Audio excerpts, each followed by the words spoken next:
29 Jun lalu adalah tarikh yang membuktikan seorang kanak-kanak ini mampu untuk mengatasi segala perasaan takut dan sebagainya. Bayangkan pada ketika itu hanya 3 beradik ini saja yang ada di rumah dan ternyatalah kita akan meraihkan adik ini Muhammad Danish Raikal Muhammad Firdaus yang kini berada di talian bersama dengan ibunya Nur Hidayah Syamsuddin. Assalamualaikum.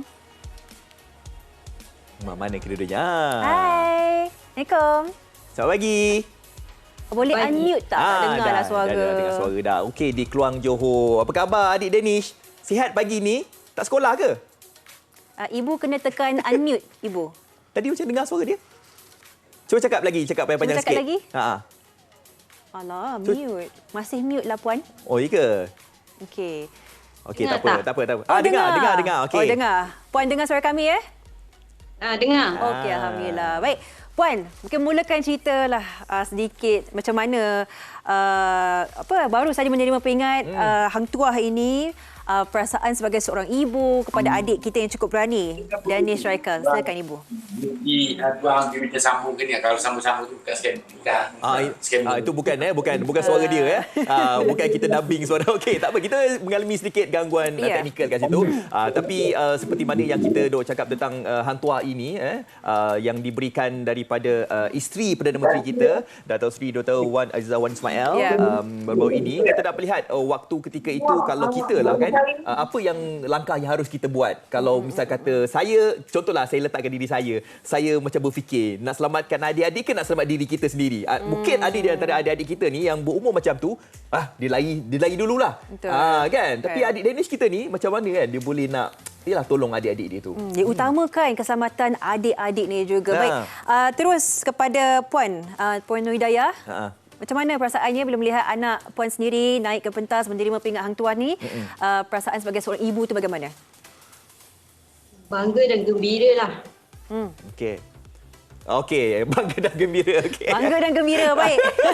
Okey, jadi macam mana Danish, sifat kepribadian Danish ni sebenarnya ditunjukkan ketika usia 8 tahun ni. Mungkin sebagai ibu Hidayah, mungkin dapat lihatlah sisi-sisi yang mungkin dapat ditunjukkan pada hari ini. Sifat keberanian itu, Danish tu, mungkin boleh bagi tahu kepada kami. Macam mana boleh ada keberanian dari Danish tu sebagai ibu? Lahir daripada diri dia sendirilah. Dia memang sangat berani dan bertanggungjawab. Danish kat rumah ni sebagai abang sulung kan, dia memang jenis yang memang menjaga adik-adik dia ke bagaimana? Dia memang jaga adik-adik dia lah. Okey, baik. Adik, Danish Raikal. Ni aunty dan uncle nak dengar suara adik. Adik, kita ucapkan tahniah, setinggi-tinggi tahniah sebab awak sangat-sangat berani. Mungkin nak kongsikan sikitlah imbas balik malam tu kan. Apa yang adik fikirkan ketika malam itu nak menyelamatkan adik? Apa yang ada dalam fikiran awak masa ketika tu, adik? Takut tak masa tu? Tengok ada api? Takut. Adik-adik masa tu tengah buat apa? Tidur ke? Tengah tidur. Okey, Danish boleh ceritalah macam mana Danish boleh kesan ada terbakar rumah tu. Ada bau ke? Ada bau ke? Ada nampak ke? Macam mana? Adik kejut kita. Adik kejut? Adik kejut. Okey.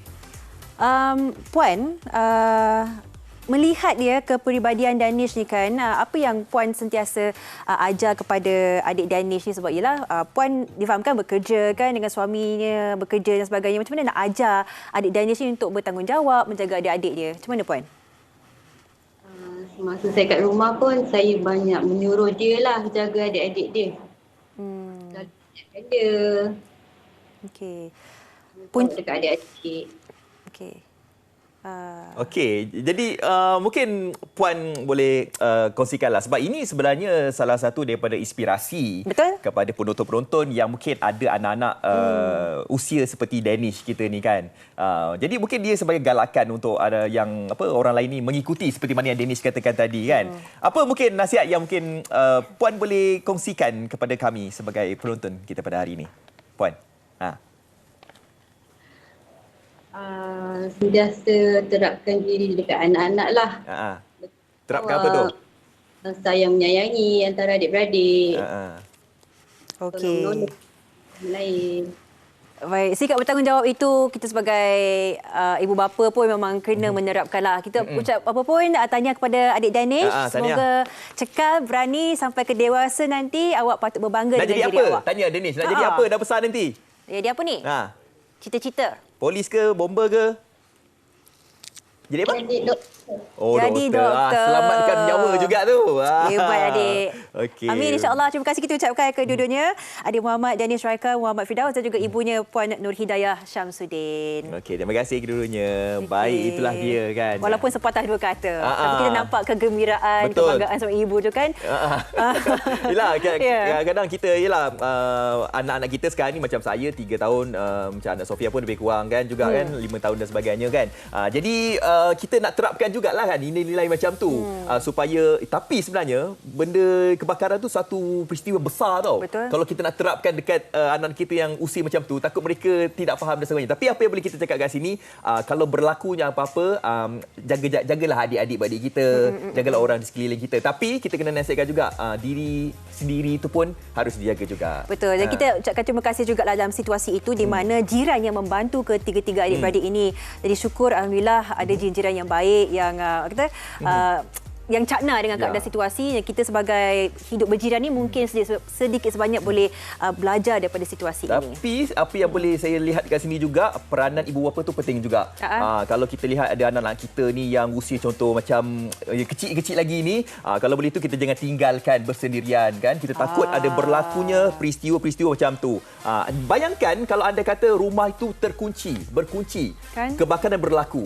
Adik kita tu dia boleh kendung, dia boleh buat keluar sebab tak kunci kan. Jadi bayangkan kalau kunci, nak buat macam mana kan. Jadi kita elakkan daripada perkara itu terus berlaku. Jadi pengawasan ibu bapa tu penting. Jadi pemantau ibu bapa penting. Ibu bapa pun penting juga. Jangan kita biarkan anak kita bersendirian kalau usianya macam tu. Nasihat seorang ayah yang berwibawa ya. Mungkin anugerah hantuah juga. Plan kecemasan dalam rumah kita pun perlu diwujudkan. Apa pun kita boleh berehat seketika.